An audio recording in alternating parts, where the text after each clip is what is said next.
Sa dami po ng mga problemang hinaharap ngayon ng mundo, social and political unrest, gera, corruption, poverty, Middle East crisis, at iba pa, mukhang nakahandang tanggapin ng mundo with open arms ang pangunguna ng iisang world leader para harapin ang mga problemang ito. At ang madalas po na pumapasok sa isip ng marami kapag one world leader ang pinag-uusapan, ang Antichrist. Sa mga nangyayari po sa paligid, posible kayang buhay na siya ngayon? Yan po at ang iba pang mga questions tungkol sa Antichrist ang pag-uusapan natin sa video na ito. Ako po si Kuya Jem, and this is Sunday Extended.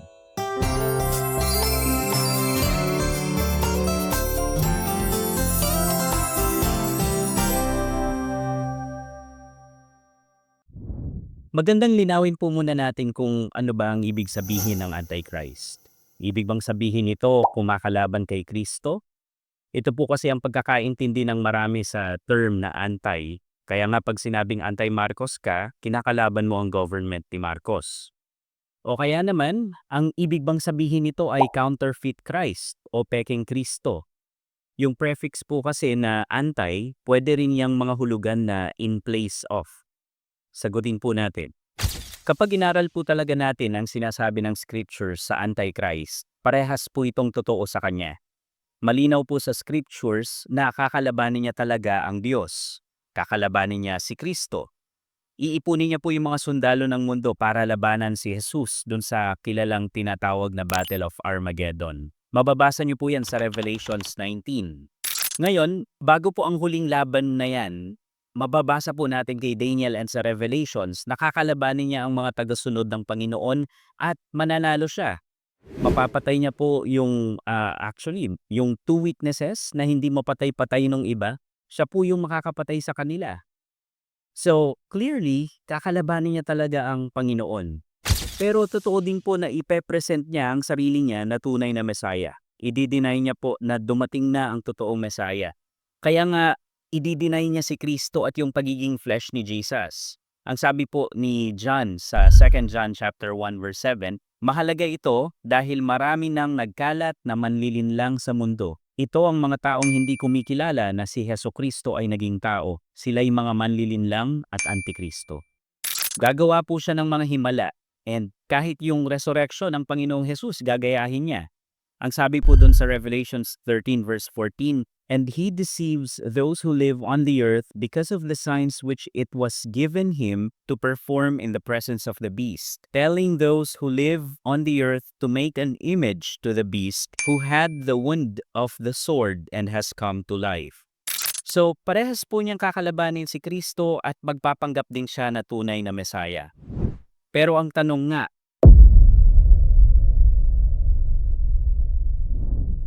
may iba't ibang pananaw po kung sino ang Antichrist. May mga nagsasabing siya si Trump, yung iba naman si Putin daw.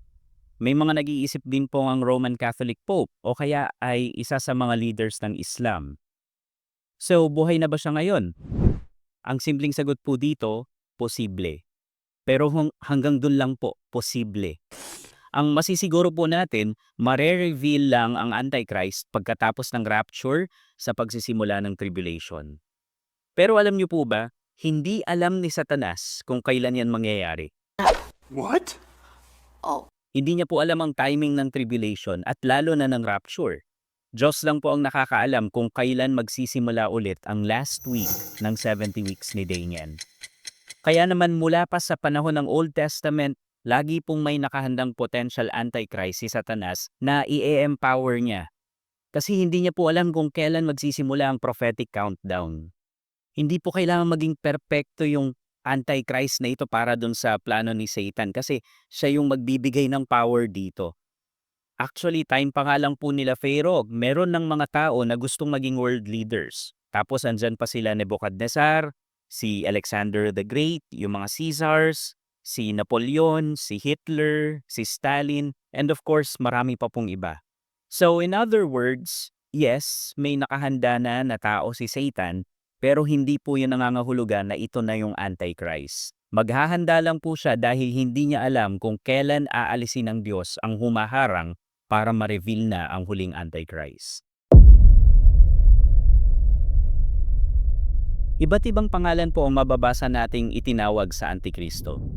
Una, si Daniel, tinawag niya po itong the little horn, the prince who is to come, at saka the king who will do as he pleases. Tapos si Zechariah naman, ginamit po ang foolish shepherd. Si Paul, sa iisang verse, tinawag po siyang son of lawlessness at saka son of destruction. Tapos si John, tinawag po siyang Antichrist, rider of the white horse, at saka the first beast or simply the beast. Sa pangalan pa lang, medyo ramdam na natin kung gaano siya kasama. Ngayon, tingnan natin kung ano pang masasabi ng scriptures tungkol sa kanya.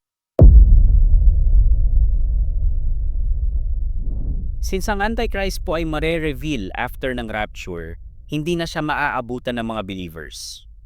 Pero binigyan tayo ng scriptures ng ilang pasilip sa description ng huling Antichrist.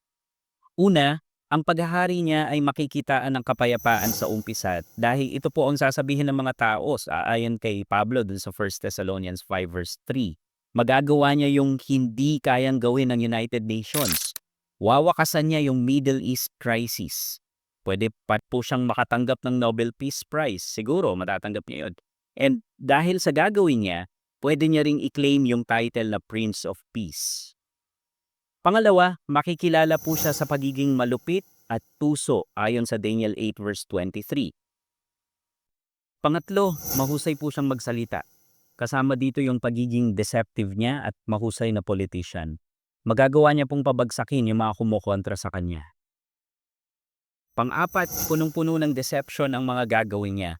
I-empower din siya ni Satanas para makagawa ng mga mapanlinlang na himala.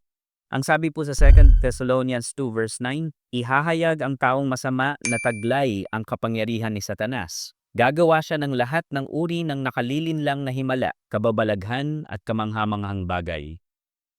Panglima, effective na ekonomista.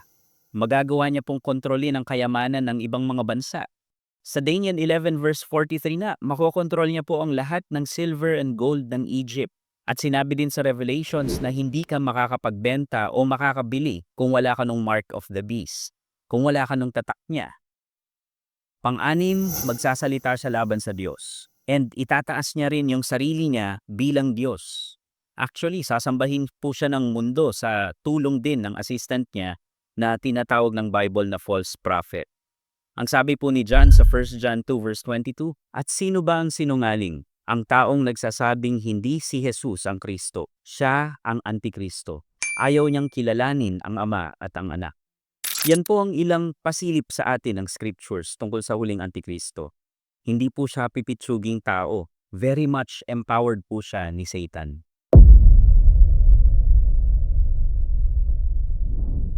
Gaano po kahanda ang mundong tumanggap ng Antichrist?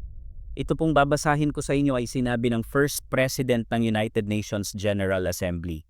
Ang sabi niya, we do not want another committee. We have too many already. What we want is a man of sufficient stature to hold the allegiance of all the people and to lift us up out of the economic morass into which we are sinking. Send us such a man, and whether he be God or devil, we will receive him. Grabe po, no? Whether he be God or devil, nakaredy silang tanggapin kung sino man itong one-world leader na ito. 1950s pa po yan nabanggit. Eh di lalo pa ngayon. So, posible bang may nakahanda na ngayon si Satan? Yes, that is very possible. Pero ang Diyos po ay in control. Pero ang mas mahalagang tanong, na kaninong panig ka ba? Huwag hintayin huli na ang lahat. Kung hindi ka pa sumasampalataya sa Panginoong Jesus, huwag mong i-assume na baka may time ka pa naman in the future. Pagsisihan mo yung di mo pagkilala sa Panginoong Jesus at tanggapin mo siya sa buhay mo. Namatay si Jesus dahil sa mga kasalanan mo, pero hindi magka-count ang kamatayan niya para sa iyo kung hindi mo siya tatanggapin sa pamamagitan ng pananampalataya. At kung sumampalataya ka na sa Panginoon, huwag matakot dahil hawak ng Diyos ang buong timeline. I-fix lang natin ang ating paningin kay Jesus Christ dahil siya lang ang tanging makakatalo sa Antichrist.